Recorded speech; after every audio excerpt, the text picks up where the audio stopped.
സർവശക്തനായ ദൈവത്തിൻ്റെ സമാധാനം നമ്മൾക്ക് ഏവർക്കും ഉണ്ടാവട്ടെ എന്ന് പ്രാർത്ഥിച്ചുകൊണ്ട് തുടങ്ങുന്നു. ഒരു വ്യക്തിയുടെ സംഭവബഹുലമായ ജീവിതം കുട്ടിക്കാലം മുതൽ മരണം വരെ ചിത്രീകരിക്കണമെന്നൊക്കെ പറഞ്ഞാൽ ഒരു 3 മണിക്കൂറിനുള്ളിൽ സിനിമയിലൊക്കെ പറ്റും. ഇതിപ്പോൾ 2-3 മാസത്തെ പണി ഒന്നായിട്ട് ഒരു 10 മിനിറ്റ് 15 മിനിറ്റിനുള്ളിൽ ഇവിടെ അവതരിപ്പിക്കണം എന്ന് പറഞ്ഞു കഴിഞ്ഞാൽ അത് പറയുന്ന ആൾക്കും എന്താവും, കേൾക്കുന്നവർക്കും എത്ര കിട്ടും എന്നുള്ളത് സംശയമാണ്. എന്തായാലും എന്തെങ്കിലും കഴിയുന്ന പരമാവധി ഉപയോഗിച്ചുകൊണ്ട് പറയാൻ ശ്രമിക്കും. ഈ ഒരു വിഷയം ഏറ്റെടുത്ത സമയം മുതൽ എന്നെ അലട്ടിക്കൊണ്ടിരുന്നൊരു ചോദ്യം എന്തിനാണ് കുടുംബം എന്നുള്ളതായിരുന്നു. സത്യത്തിൽ എനിക്ക് ഇപ്പോഴും പൂർണ്ണമായ ഒരു ഉത്തരം ലഭിച്ചിട്ടില്ലാത്തൊരു കാര്യവും അത് തന്നെയാണ്. എന്താണ് കുടുംബം എന്ന് നമ്മൾക്ക് പറയാൻ സാധിക്കുമെങ്കിലും എന്തിനാണ് കുടുംബം എന്നുള്ള അതിൻ്റെ വ്യത്യസ്ത ഭാഗങ്ങളിൽ നിന്നും അതിൻ്റെ അരികുകളിൽ നിന്നും മൂലകളിൽ നിന്നും ഒക്കെ നോക്കിക്കഴിഞ്ഞാൽ എന്തിനാണ് കുടുംബം എന്നതിന് വാക്കുകളിൽ അവതരിപ്പിക്കാനുള്ള ഒരു ശേഷി എനിക്കില്ല. നമ്മൾ പറയും മനുഷ്യൻ്റെ സാമൂഹികവും ലൈംഗികവുമായ തേറ്റങ്ങളുടെ സാക്ഷാത്കാരമാണ് കുടുംബം. പക്ഷെ ഇതിന് വേറെ മാർഗങ്ങളുണ്ട്. കുടുംബമല്ലാത്ത മാർഗങ്ങളും ഇതിനെ അവലംബിക്കാറുമുണ്ട് മറ്റു ജീവികളുടെയൊക്കെ നോക്കും. ഈ ഒരു അടിസ്ഥാനത്തിൽ ചിന്ത പോകുമ്പോഴാണ് എന്തിനാണ് കുടുംബം എന്നുള്ള ഒരു ചോദ്യത്തിലേക്ക് എത്തിച്ചേരുന്നത്. അതിൽ നിന്ന് എനിക്ക് മനസ്സിലായിട്ടുള്ള എൻ്റെ ചിന്തയിൽ വന്നിട്ടുള്ളൊരു ഉത്തരം, ഈ 2 തേട്ടങ്ങൾക്ക് അപ്പുറത്തേക്ക് മനുഷ്യൻ എന്ന് പറയുന്ന ജീവിക്ക് ഒരുപാട് തേട്ടങ്ങളുണ്ട്. ഈ തേട്ടങ്ങളുടെ സാക്ഷാത്കാരത്തിന് ബലപ്പെടുത്തുന്ന ഒരു ബാക്ക് സപ്പോർട്ട് നൽകുന്ന, അതിനെ പോഷിപ്പിക്കുന്ന ഒരു വ്യക്തിയുടെ ആത്മസാക്ഷാത്കാരത്തിന് വേണ്ടുന്ന എല്ലാ സഹായങ്ങളും അല്ലെങ്കിൽ എല്ലാ പോഷകങ്ങളും നൽകുന്ന, എപ്പോഴും കൂടിയിരിക്കുന്ന അല്ലെങ്കിൽ കൂടിയിരിക്കുന്നതിൻ്റെ ഫലം എപ്പോഴും അതിൻ്റെ പ്രതിഫലനത്തിൽ കാണിക്കുന്ന ഒരു സംവിധാനമാണ് കുടുംബം എന്നുള്ളതാണ്. അതുകൊണ്ട് തന്നെ കുടുംബം എന്ന് പറയുമ്പോൾ ഞാൻ മനസ്സിലാക്കുന്നത് അതിൻ്റെ ആദ്യത്തെ ഭാവം കൂടിയിരിക്കലാണ്. കൂടിയിരിക്കുക എന്നുള്ളതിൽ മാത്രമേ കുടുംബം ഉണ്ടാകുന്നുള്ളൂ. ഈ ഒരു കൺസെപ്റ്റിനെ കേരളത്തിൻ്റെ ജീവിതത്തിൽ അല്ലെങ്കിൽ കേരളത്തിൻ്റെ വികസന വഴികൾ, കേരളത്തിൻ്റെ വികസന കാഴ്ചപ്പാടുകൾ എങ്ങനെയൊക്കെ മാറ്റിമറിച്ചിട്ടുണ്ട് എന്നുള്ളതിൽ നിന്നാണ് എൻ്റെ പഠനത്തിൻ്റെ യാത്ര തുടങ്ങുന്നത്. കേരളീയ കുടുംബങ്ങളുടെ ഘടനയിലും ഉള്ളടക്കത്തിലും കേരളത്തിൽ വന്നുകൊണ്ടിട്ടുള്ള മാറ്റങ്ങൾ എന്തൊക്കെ സ്വാധീനം ചെലുത്തി എന്നുള്ളതും അത് കുടുംബത്തിനകത്തെ വ്യക്തികളുടെ ആത്മസാക്ഷാത്കാരത്തെ എത്ര കണ്ട് സാധൂകരിക്കുന്നുണ്ട് എന്നുള്ളതുമാണ് ഇതിൽ വരുന്നത്. കേരളീയ സമൂഹത്തിലെ സാമാന്യനെ എല്ലാ കുടുംബങ്ങളുടെയും ഇന്നത്തെ മുഖ്യ പരിഗണനാ വിഷയം കുട്ടികളല്ല. ആ കുടുംബങ്ങളിലെ കുട്ടികളല്ല അവരുടെ പരിഗണനാ വിഷയം, മറിച്ച് ആ കുട്ടികളുടെ വിദ്യാഭ്യാസമാണ്. ഒരു കുട്ടിയെ വിദ്യാഭ്യാസം എന്ന് പറയുമ്പോൾ മെച്ചപ്പെട്ട ഭാവിക്ക് വേണ്ടി മികച്ച വിദ്യാഭ്യാസം നൽകുക എന്നുള്ള ഒരു മെച്ചപ്പെട്ട അവരുടെ ഭാവിക്ക് വേണ്ടി മികച്ച വിദ്യാഭ്യാസം നൽകുക എന്നതിൽ നിന്ന് മാറിക്കൊണ്ട് നിർണിതമായ ഒരു ഭാവിക്ക് വേണ്ടി നമ്മൾ മുൻപേ തീരുമാനിച്ചു വെച്ചിട്ടുള്ള കണ്ടറിഞ്ഞിട്ടുള്ള ഒരു ഭാവിക്ക് വേണ്ടി വളരെ നിർണിതമായ വിദ്യാഭ്യാസം നൽകുക എന്നതിൽ നിന്ന് ചുരുങ്ങിയിട്ടുണ്ട്. ഇത് വിദ്യാഭ്യാസ ചിന്തകർ പലരും നിരീക്ഷണങ്ങളായി പലയിടത്തും അവതരിപ്പിക്കുകയും ചെയ്തിട്ടുണ്ട്. ഇത് പ്രാഥമികമായി സംഭവിക്കുന്നത് ഒരു മനുഷ്യൻ്റെ ഭാവി എന്ന് പറഞ്ഞു കഴിഞ്ഞാൽ അയാളുടെ ജീവിതം അല്ലെങ്കിൽ ഉപജീവനമാർഗം സുരക്ഷിതമായിരിക്കുക എന്നുള്ളതാണ് എന്ന അപകടകരമായ ഒരു ചിന്ത കുട്ടികൾക്ക് നൽകുക എന്നുള്ളതാണ്. മറ്റൊന്ന്, മറ്റ് തേട്ടങ്ങളുടെ ഉപജീവന മാർഗം എന്ന് പറയുന്നതിനപ്പുറത്തേക്കുള്ള അല്ലെങ്കിൽ ഒരാൾക്ക് അധികാരം അല്ലെങ്കിൽ സമ്പത്തുണ്ടാവുക എന്നതിനപ്പുറത്തേക്കുള്ള ഒരാളുടെ തേട്ടങ്ങളെ മുഴുവൻ നിരാകരിക്കുകയും അവരുടെ കർത്തൃത്വ നിരാകരണത്തിലേക്ക് അത് എത്തിച്ചേരുകയും ചെയ്യുന്നു. അവർക്ക് പ്രതിബദ്ധത തങ്ങളോട് മാത്രമേ ഉണ്ടാവുകയുള്ളൂ. വൃദ്ധരുടെ പ്രശ്നങ്ങളെക്കുറിച്ചും വൃദ്ധർ പഠിക്കുന്ന ഓൾഡ് ഏജ് ഫൗണ്ടേഷൻ പറഞ്ഞൊരു കാര്യം, ചെറുതിലെ കുട്ടികൾക്ക് കൊടുക്കേണ്ടത് മുതിർന്നവരെ ബഹുമാനിക്കാനുള്ള ചിന്ത. അവരിത് പറയാണ്ടായ പശ്ചാത്തലം, ഒരു വീട്ടിലുള്ള എല്ലാ അംഗങ്ങളും കുട്ടികളുടെ ആവശ്യങ്ങൾക്ക് വേണ്ടി, അവരുടെ വിദ്യാഭ്യാസത്തിന് വേണ്ടി, അവരുടെ പഠനത്തിന് വേണ്ടി, അവരുടെ പ്രൊഫഷണലായിട്ടുള്ള കാര്യങ്ങൾക്ക് വേണ്ടി തങ്ങളുടെ എല്ലാതും മാറ്റിവെക്കുന്നു. അവർക്ക് കിട്ടുന്ന മെസ്സേജ് തങ്ങൾക്ക് വേണ്ടി മാറ്റിവെക്കപ്പെടേണ്ടവരാണ് മറ്റുള്ളവരെല്ലാം എന്നുള്ള ഒരു മെസ്സേജ് കിട്ടുന്നു. അതുകൊണ്ട് തന്നെ ഒരു കാര്യം ഒരിക്കലും എക്കണോമിക് അല്ലാത്ത വൃദ്ധർ എന്ന് പറയുന്നവർ കുടുംബത്തിൽ അവഗണിക്കപ്പെടുകയും ചെയ്യുന്നു. മറ്റൊന്ന്, ഇങ്ങനെ ഏകോന്മുഖമായ ഒരു രീതിയിൽ കുട്ടികൾ, ഒരു മനുഷ്യരിങ്ങനെ പോകുമ്പോൾ അത് ജീവിതം കുടുസാവുകയും സങ്കീർണത അവരിൽ വലയം ചെയ്യുകയും ചെയ്യും. ഇങ്ങനെ ഉണ്ടാകുന്ന പിരിമുറുക്കം, ഈ പിരിമുറുക്കത്തിന് പങ്കുവെക്കാൻ ഇന്നത്തെ കുടുംബങ്ങൾക്ക് സമയമില്ല എന്ന് മാത്രം അതല്ല, അത് കുടുംബത്തിൻ്റെ വഴക്കവുമല്ല. കുട്ടികളിൽ കൂടി വരുന്ന വിഷാദ രോഗങ്ങൾ, ആത്മഹത്യ, വഴിവിട്ട ബന്ധങ്ങൾ, ഇതെല്ലാം സൂചിപ്പിക്കുന്നത് തങ്ങൾക്ക് ആവശ്യമായിട്ടുള്ള തങ്ങളുടെ തേട്ടങ്ങൾ സാക്ഷാത്കരിക്കാനുള്ള മാർഗങ്ങൾ കുടുംബത്തിനകത്തില്ല എങ്കിൽ അത് ഞങ്ങൾ വേറെ എവിടെയെങ്കിലും കണ്ടെത്തും എന്നുള്ളവരില്ല. അല്ലെങ്കിൽ അതിനെ സപ്രസ് ചെയ്തുകൊണ്ട് അത് വിഷാദ രോഗമോ ആത്മഹത്യയൊക്കെ ആയിട്ട് മാറുന്ന ഒരു രീതി. ഡോക്ടർ ഷീല മോനി എന്ന് പറഞ്ഞ ആലപ്പുഴ മെഡിക്കൽ കോളേജിൻ്റെ മുൻപത്തെ ഒരു ഗൈനക്കോളജി വിഭാഗം മേധാവിയായിരുന്നു. അവർ നടത്തിയൊരു പഠനത്തിൽ 3 മെഡിക്കൽ കോളേജുകളിൽ 2 വർഷത്തിനിടയ്ക്ക് വന്നിട്ടുള്ള ഗർഭചിത്രങ്ങളുടെ, അവിവാഹിതരായിട്ടുള്ള ഗർഭചിത്രങ്ങളുടെ ഒരു കണക്കായിരുന്നു. 181 അവിവാഹിതരായിട്ടുള്ള ഗർഭചിത്രങ്ങൾ മെഡിക്കൽ കോളേജിൽ വന്നിട്ടുണ്ടായിരുന്നത്. അതിൽ 90% 19 വയസ്സിന് താഴെയുള്ളവരായിരുന്നു എന്ന് അവർ പറയുന്നുണ്ട്. അവരതിൻ്റെ മൂല കാരണം കണ്ടെത്തുന്നത് കുടുംബത്തിൽ നിന്ന് നഷ്ടപ്പെടുന്ന സ്നേഹം തേടി കുട്ടികൾ മറ്റു പലയിടത്തും പോകുന്നു എന്നുള്ളതാണ്. ഇത് ഞാനൊരു ഉപോത്പകലമായ തെളിവ് അവതരിപ്പിക്കുകയാണ് ചെയ്തത്. മറ്റൊന്ന്, കേരളത്തിലെ പെൺകുട്ടികളെക്കുറിച്ച് സിനിമാ ലോകത്ത് നിന്ന് ജയവതി ഒരിക്കലും അഭിപ്രായം പറഞ്ഞിട്ടുണ്ട്, അവർ ബോൾഡ് അല്ല എന്നുള്ളത്. തീർച്ചയായിട്ടും കേരളത്തിലെ പെൺകുട്ടികൾ ബോൾഡ് ആവുകയില്ല. കാരണം അവർ വളർത്തുന്നത്, കേരളത്തിലെ ഓരോ പെൺകുട്ടിയും വളർത്തപ്പെടുന്ന പെൺകുട്ടിയാണെങ്കിൽ തീർച്ചയായും അവൾ വളർത്തപ്പെടുന്നത് വിവാഹത്തിലേക്കാണ്. വിവാഹം കഴിഞ്ഞു കഴിഞ്ഞാൽ അവർ എന്തായിരിക്കണം എന്നുള്ളതിൽ ചിട്ടപ്പെടുത്തിയതാണ് അവളുടെ ഓരോ അനക്കങ്ങളും. അവരുടെ വസ്ത്രം മുതൽ, അവരുടെ ഭക്ഷണം മുതൽ, അവരുടെ മുഖഭാവം മുതൽ എല്ലാം ഡയറക്റ്റ്ലി അത് കണക്ട് ചെയ്യപ്പെടുന്നു അവരുടെ വിവാഹത്തിലേക്ക്. അവർക്ക് എങ്ങനെയും വളർത്തപ്പെടുന്ന, ഇങ്ങനെ ഒടിച്ചും വലിച്ചും തിരിച്ചും ഇങ്ങനെ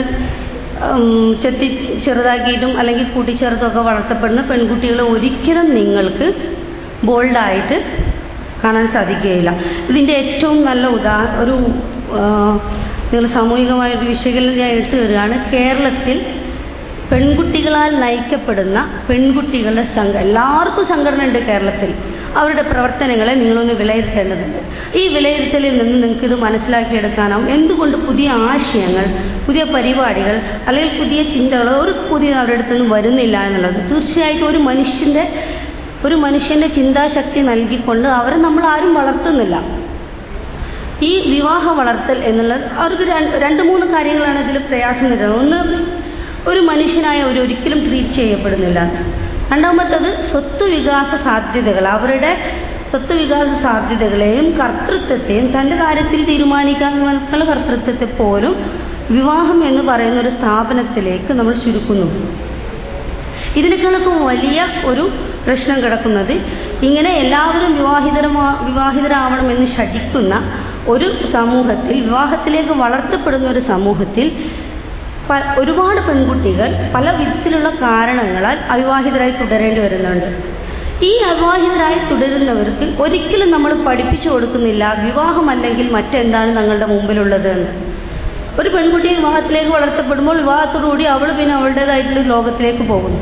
നേരെ മറിച്ച് വിവാഹം ശരിയാവാത്ത അല്ലെങ്കിൽ വിവാഹിതരാവാൻ സാധ്യതയില്ലാത്ത ഒരു പെൺകുട്ടി എന്തായിരിക്കണം എന്നുള്ള ഒരു ചിന്ത ഒരു കാര്യം പോലും ഒരു മാതാവും തൻ്റെ കുട്ടിക്ക് പകർന്നു കൊടുക്കുന്നില്ല, അല്ലെങ്കിൽ ഒരു കുടുംബം പോലും തങ്ങളുടെ കുട്ടികൾക്ക് പകർന്നു കൊടുക്കുന്നില്ല.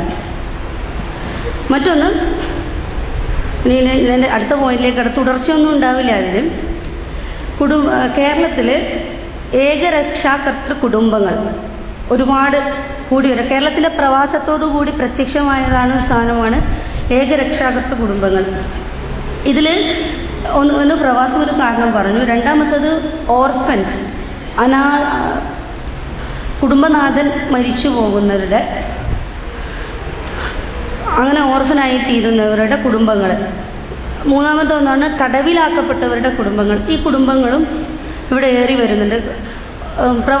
പ്രവാസം മൂലം ഏകരക്ഷാകർത്ത കുടുംബങ്ങളായി തീരുന്നവരുടെ ഒരു പിതാവിൻ്റെ ഒരു സാമ്പത്തിക പ്രതിദാനമെങ്കിലും കുടുംബങ്ങളിൽ സാധിക്കുന്നുണ്ട്. അതേസമയത്ത് തടവിലാക്കപ്പെട്ടവരുടെ കുടുംബങ്ങളാണെങ്കിൽ അവർക്ക് അങ്ങനെ ഒരു പ്രതിദാനം ഇല്ല എന്ന് മാത്രമല്ല, അതിൻ്റെ പേരിൽ അവർ കളങ്കിതരായി മുദ്രകുത്തപ്പെടുകയും ചെയ്യുന്ന ഒരു സാമൂഹിക അവസ്ഥ ഇവിടെ നിലനിൽക്കുന്നുണ്ട്. കേരളത്തിലെ 100 കുടുംബങ്ങളിൽ 27 പേരെങ്കിലും വിദേശത്തുണ്ട്. ഒരു 18.5 ലക്ഷത്തോളം പേർ തൊഴിൽ തേടി അക്കരയ്ക്ക് പോയിട്ടുണ്ട്. 10 വർഷത്തിനിടയ്ക്ക് ഏകരക്ഷാകർത്തൃ കുടുംബങ്ങൾ 33% കൂടിയിട്ടുണ്ട്. 25% മലയാളി കുടുംബങ്ങൾക്ക് നേതൃത്വം നൽകുന്നത് സ്ത്രീകളാണ്. പ്രവാസം കുടുംബത്തെ സംബന്ധിച്ചിടത്തോളം ആദ്യമായി കുടുംബത്തിൻ്റെ അടിസ്ഥാന ഭാവമായ കൂടിയിരിക്കുക എന്ന് പറയുന്ന അതിനെ ആ ഭാവത്തെ ചോദ്യം ചെയ്തു കഴിഞ്ഞു. പ്രവാസികളുടെ പ്രശ്നങ്ങളെക്കുറിച്ച്, അവരുടെ കുടുംബ പ്രശ്നങ്ങളെക്കുറിച്ച്, അവരുടെ കുടുംബങ്ങൾ എങ്ങനെ ജീവിക്കുന്നതിനെക്കുറിച്ചുള്ള ആഴത്തിലുള്ളതോ വ്യാപകമായ പഠനങ്ങളോ ഇവിടെ കേരളത്തിലില്ല. അതേസമയത്ത് ചെറിയ പഠനങ്ങളൊക്കെ നടന്നിട്ടുണ്ട്, ഇല്ല എന്നല്ല. ഇവരുടെ കുടുംബങ്ങളുടെ, അവർക്ക് പ്രവാസികൾ അവരുടെ കുടുംബങ്ങളുമായി ബന്ധപ്പെടുമ്പോൾ നേരിടുന്ന, അല്ലെങ്കിൽ അവരുടെ ജീവിതത്തിൽ നേരിടുന്ന പ്രശ്നങ്ങളെ എല്ലാവരും നിർണയിച്ചിട്ടുണ്ട്. വളരെ കൃത്യമായി ഇന്നതാണ് പ്രശ്നം എന്ന് പറയാനുള്ള, ഇന്നതാണ് പ്രശ്നം, പ്രവാസികൾ നേരിടുന്ന പ്രശ്നം എന്ന് പറയുകയും അത് അവതരിപ്പിക്കുകയും ചെയ്തിട്ടുണ്ട്. പക്ഷേ അതേ സമയത്ത് ഇതിന് പരിഹാരം കാണാനുള്ള, ഈ പ്രശ്നത്തെ മറികടക്കാനുള്ള ഒരു വഴി പ്രവാസികൾക്കോ അവരുടെ കുടുംബങ്ങൾക്കോ അവരുടെ കൂടെ ജീവിക്കുന്ന നമ്മൾക്കോ സാധിച്ചിട്ടില്ല എന്നുള്ളതാണ് അത് സാധിക്കുന്നില്ല എന്നുള്ളതാണ് ഇതിൻ്റെ ഏറ്റവും സങ്കടകരമായ വശം. അവരുടെ ലൈംഗിക ആവശ്യങ്ങൾ വളരെ മോശമായി ചിത്രീകരിക്കപ്പെടുന്നുണ്ട്. മറ്റൊന്ന്, നാട്ടിലേക്ക് വരുന്ന പ്രവാസികൾക്കിടയിൽ വളരെയധികം ഉത്കണ്ഠകൾ കൂടി വരുന്നുണ്ട് ഇതേ വിഷയത്തിൽ തന്നെ. പിന്നെ അവരുടെ ഒരു പ്രശ്നം എന്ന് വെച്ചാൽ അകലെ നിന്ന് കുടുംബവുമായി അടുക്കുന്നത് എങ്ങനെ, എന്ത് ടൂൾസ് ഉപയോഗിച്ചുകൊണ്ടാണ്, അല്ലെങ്കിൽ എങ്ങനെയാണ് ഞങ്ങളുടെ കുടുംബവുമായി അടുക്കേണ്ടത് എന്നാണ്. ഇത് എനിക്ക് ഈ സഹായകമായിട്ടുള്ളൊരു പഠനം കേരളത്തിലെ NP ഹാഫിസ് മുഹമ്മദിൻ്റെ പ്രവാസവുമായി ബന്ധപ്പെട്ട ഒരു പഠനമാണ്. മറ്റൊന്ന് പ്രവാസവുമായിട്ട് മുതിർന്ന കുട്ടികളായിരിക്കും മിക്കവാറും വീട് ഭരിക്കും. ചില വീടുകളിലെല്ലാം മുതിർന്ന കുട്ടികൾ ഭരിക്കുകയും അവർക്ക് ധാരാളം പണം ലഭിക്കുകയും അവർക്ക് ഉത്തരവാദിത്വം ബോധിപ്പിക്കേണ്ടതില്ലാത്തൊരവസ്ഥ വരികയും ചെയ്യുന്നു.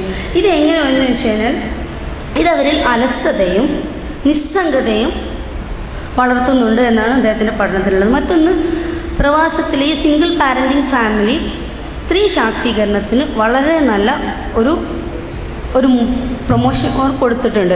കാരണം സ്ത്രീകൾ അവരുടെ യാത്രകൾ അല്ലെങ്കിൽ അവരുടെ ഇടപെടലുകൾ ഇതെല്ലാം കൂടുകയും അവർ അതിലെല്ലാം കഴിവുള്ളവരാണെന്ന് തെളിയിക്കുകയും ചെയ്തു കഴിഞ്ഞിട്ടുണ്ട്. ഇനി എനിക്ക് കേരളീയ കുടുംബങ്ങളിലെ മാതൃത്വത്തിനെയും പിതൃത്വത്തെയും കുറിച്ചാണ് പറയാനുള്ളത്. മലയാളത്തിൽ വളരെയധികം സമീകരിക്കപ്പെട്ട് കഴിഞ്ഞ 2 പദങ്ങളാണ് മാതാവും കുടുംബവും. ഒരു പെണ്ണിനെ കുറിച്ച് പറയുകയാണെങ്കിൽ, ഒരു മാതാവിനെ കുറിച്ച് പറയുകയാണെങ്കിൽ നമ്മൾ ആദ്യം തന്നെ നമ്മളൊരു പ്രസ്താവന തീർച്ചയായും അവരുടെ പ്രഥമ ബാധ്യത കുടുംബത്തോടാണ്. എനിക്കൊരു ചോദ്യം ചോദിക്കാൻ, ഒരു പുരുഷൻ്റെ പ്രഥമ ബാധ്യത ആരോടാണെന്ന് നമ്മൾ പറയുന്നില്ലെങ്കിൽ പോലും കുടുംബത്തിനോടല്ല എന്ന് നമ്മൾ പറഞ്ഞു വെക്കുന്നുണ്ട്. പിന്നെ ആരോടാണ് ഒരു പുരുഷൻ്റെ പ്രഥമ ബാധ്യത? ഇതിൻ്റെ ഏറ്റവും ബുദ്ധിമുട്ടുള്ള ഒരു കാര്യം, ഇങ്ങനെ നമ്മൾ സ്ത്രീയുടെ കുടുംബം എന്ന് പറയുന്ന ഒരു സ്വത്വസാക്ഷാത്കാരത്തെ വളരെ വലുതാക്കി പറയുക. നമ്മൾ വീട്ടിൽ ആഘോഷിക്കുകയാണ്. മാതൃത്വം എന്ന് പറഞ്ഞാൽ ശരിക്കും വീടുകളിൽ ഒരു ആഘോഷം തന്നെയാണ്. അത് ഒരു വ്യവസ്ഥക്കോ അല്ലെങ്കിൽ ഒരു ആധിപത്യ വിധേയ വ്യവസ്ഥക്കോ വഴങ്ങാത്തൊരു സാധനമാണ് മാതാവും ശിശുക്കളും തമ്മിലുള്ള ബന്ധം എന്ന് പറയുന്നത്. ഇങ്ങനെ തന്നെ നമ്മൾ വളരെ സാത്വികമായ ഒരു പരിവേഷം നൽകി ഇതിനെ ഇങ്ങനെ ഉയർത്തി വെക്കുമ്പോൾ നമ്മൾ ചെയ്തുകൊണ്ടിരിക്കുന്നത് സ്ത്രീയുടെ മറ്റ് സ്വത്ത് സാക്ഷാത്കാരങ്ങളെ തടയുക എന്നുള്ളതാണ്. അതിനേക്കാൾ വലിയ അപകടം പുരുഷൻ്റെ കുടുംബത്തിലേക്കുള്ള വഴി അടക്കുക എന്നുള്ളത് കൂടിയാണ്. ഇങ്ങനെ കുടുംബത്തിനോടോ തന്നോടോ അല്ല ബാധ്യത എന്നിരിക്കും, പിന്നെ ആരോടാണ് പുരുഷൻ്റെ പ്രഥമ ബാധ്യത എന്നുള്ളത് ഒരു ചോദ്യം ഇപ്പോഴും വിശേഷിക്കുന്നത്. നമുക്കറിയാം ഫണ്ടിങ് ഒഴിച്ചുള്ള എല്ലാ കാര്യങ്ങളും കുട്ടികളെ സംബന്ധിച്ചിടത്തോളം സ്ത്രീകളാണ് ചെയ്തിരിക്കേണ്ടത് എന്നുള്ളൊരു തീർപ്പ് നമുക്കുണ്ട്. കാരണം ഈ കേരളത്തിലെ എല്ലാ PTA-കളും എല്ലാ സ്കൂളുകളിലെ എല്ലാ PTA-കളും ഇപ്പോൾ MTA-കളാണ്. കാരണം അവിടെ പിതാവിന് ബാധ്യതയൊന്നുമില്ല. കൂടുതൽ കുട്ടികളുടെ പഠനമായി അത് സമയമില്ലാത്തതാണെന്നൊക്കെ നമുക്ക് പറയാം. പക്ഷെ ബാക്കിയെല്ലാത്തിനും നമ്മുടെ ആവശ്യങ്ങൾക്ക് നമുക്ക് സമയമുണ്ട്. നമ്മൾ അവർക്ക് അങ്ങോട്ട് ഒഴിച്ചിട്ട് കൊടുത്തൊരു മേഖല. സത്യത്തിൽ ഇവിടെ സംഭവിക്കേണ്ടത് ഇതിൻ്റെ ഭൂരിഭാഗം വരുന്ന ഒരു സാധനമാണ് തൊഴിലും സ്ത്രീകളും എന്ന് പറഞ്ഞത്. നേരത്തെ ഷിജു ഇവിടെ പറഞ്ഞൊരു കാര്യം, തൊഴിലും അല്ലെങ്കിൽ ഉപജീവനത്തോ അല്ലെങ്കിൽ മറ്റ് സ്വത്ത് സാക്ഷാത്കാരങ്ങളിൽ വഴി സ്ത്രീ പുറത്തിറങ്ങുമ്പോൾ അവരുടെ ആകാംക്ഷ തൻ്റെ കുട്ടികളെ കുറിച്ചായിരിക്കും. തീർച്ചയായിട്ടും തൻ്റെ കുട്ടികൾക്ക് സ്ഥാനമില്ലാത്ത ഒരു വ്യവസ്ഥയിൽ അവർ അല്ലെങ്കിൽ തനിക്ക് സ്ഥാനമില്ലാത്തതുപോലെ തന്നെയായിരിക്കും അവർക്കും അനുഭവപ്പെടുക. ഈ സമയത്തിന് ഒരു നോട്ടിഫിക്കേഷൻ വന്നിട്ടുണ്ട്, ഞാൻ നിർത്താൻ പോവാണ്. ഇതിൽ ഒരു കാര്യം കൂടെ പറയാനുണ്ട്. കേരളത്തിൽ വന്ധ്യത കൂടി വരികയാണ്. ഈ കാര്യങ്ങൾ കൂടെ പറയാനുണ്ട് എന്ന് പറഞ്ഞാൽ 18 മുതൽ 22% വരെ ആണ് ഇതിൻ്റെ വന്ധ്യത ചികിത്സയ്ക്ക് നമ്മൾ ഏത് അറ്റം വരെയും പോകും. എനിക്ക് പറയാനുള്ളത് അതുമല്ല, കേരളത്തിലെ കുടുംബ ബന്ധങ്ങളുടെ അധികാര വ്യവസ്ഥയെക്കുറിച്ചിട്ട് എനിക്ക് പറയാൻ ഞാൻ എൻ്റെ ഉദാഹരണങ്ങളിലൂടെ പറഞ്ഞു, അല്ലാതെ പറഞ്ഞിട്ടില്ല. അതിനൊരു ഉദാഹരണം കൂടെ നിങ്ങളുടെ മുമ്പിൽ വെക്കുകയാണ്. മറ്റൊരു MTA-കൾ മാത്രമല്ല, സ്ത്രീകളുടെ മാത്രം ഇടമാണ് വന്ധ്യംകരണം അല്ലെങ്കിൽ കുടുംബാസൂത്രണം എന്ന് പറയുന്നത്. എല്ലാ കാര്യത്തിനും ചെലവ് കുറഞ്ഞത്, കാര്യക്ഷമത കൂടിയത്, ബുദ്ധിമുട്ടുകൾ സങ്കീർണതകൾ കുറഞ്ഞതായിട്ടുള്ള വഴികൾ തേടിപ്പോകുന്ന മലയാളി പക്ഷേ വന്ധ്യംകരണത്തിൻ്റെ കാര്യത്തിൽ മാത്രം പിന്നോട്ടടിക്കുന്നു. വളരെയധികം സങ്കീർണമായ ശരീരം കീറി മുറിച്ച് നടത്തേണ്ട ഒരു ശസ്ത്രക്രിയക്ക് സ്ത്രീയെ വിധേയമാക്കുമ്പോൾ 1-2 മണിക്കൂറുകൾക്കുള്ളിൽ ചെയ്തു തീർക്കാവുന്ന, ചെലവ് കുറഞ്ഞ, സങ്കീർണത കുറഞ്ഞ, ശരീരത്തിലൊരു സൂചി കുത്തുന്ന പാടുപോലും ഇല്ലാതെ ചെയ്യാവുന്ന ഒരു ശസ്ത്രക്രിയയെ പുരുഷന്മാർ എന്തുകൊണ്ടൊന്നുമില്ല, ഒരു മെയിൻ സ്ട്രീം കേരളീയ കുടുംബങ്ങൾ പുരുഷ കേന്ദ്രീകൃതമായതുകൊണ്ട് എന്നുള്ള കാരണങ്ങൾ കൊണ്ട് മാത്രം മാറ്റിവെക്കുന്നു. സത്ര ശ്രദ്ധ പതിയേണ്ട ഒരു വിഷയമാണിത്. കാരണം 28 വയസ്സിൽ ശരാശരി ഒരു കേരളീയ സ്ത്രീ വന്ധ്യംകരണത്തിന് വിധേയമാകുന്നുണ്ട്. അതിൻ്റെ സൈഡ് എഫക്റ്റുകൾ വളരെ വലുതുമാണ്. ഞാൻ എൻ്റെ അവതരണം ഇവിടെ അവസാനിപ്പിക്കുകയാണ്. എന്നെ ശ്രവിച്ച എനിക്ക് അവസരം തന്ന എല്ലാവർക്കും നന്ദി രേഖപ്പെടുത്തുന്നു.